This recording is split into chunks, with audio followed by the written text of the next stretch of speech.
പരിശുദ്ധമായ റമദാൻ നമ്മൾ നിന്ന് വിട പറഞ്ഞ് പെരുന്നാളിന്റെ ആഘോഷങ്ങളിലേക്ക് കടക്കാനിരിക്കുന്നവരോട് ഞാൻ പറയുന്നു, നമ്മളുടെ കുടുംബങ്ങളിൽ പെരുന്നാളിന്റെ ഭക്ഷണം കഴിക്കാൻ ഗതിയില്ലാത്ത ആരെങ്കിലും ഉണ്ടെങ്കിൽ അവർക്ക് കഴിക്കാനുള്ള ഭക്ഷണം കൊണ്ടു കൊടുക്കണം. അതുപോലെ തന്നെ ഒരു ജോഡി വസ്ത്രം ഒരു യതീമായ കുട്ടി. അല്ലാഹുവേ, ലോകത്തിലെ ഏറ്റവും മനോഹരമായ വീട് ഏതെന്നറിയോ? ആകാശത്തിന്റെ കീഴിലെ ഏറ്റവും മനോഹരമായ വീട് യതീമുള്ള വീടാണ്. എങ്ങനത്തെ യതീം? ചുണ്ടിൽ പുഞ്ചിരിയും മുഖത്തു പ്രകാശവുമുള്ള യതീം. ഏതെങ്കിലും ഒരു വീടിന്റെ അകത്ത് യതീമിന്റെ കണ്ണുനീര് വീണാൽ അല്ലാഹു ആലം, അല്ലാഹു നമ്മളെ കാത്തുരക്ഷിക്കുമാറാകട്ടെ.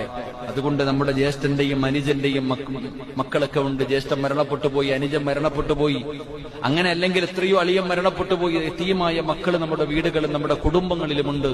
ഒരു ജോഡി വസ്ത്രമായിട്ട് ആ മക്കളുടെ ചാരത്തേക്ക് കടന്നു ചെല്ലുമ്പോൾ അല്ലാഹുവേ, ആ മക്കൾ ചിന്തിക്കും, എന്റെ ഉപ്പ ഉണ്ടായിരുന്നെങ്കിൽ എനിക്ക് ഗതി വരില്ലായിരുന്നല്ലോ.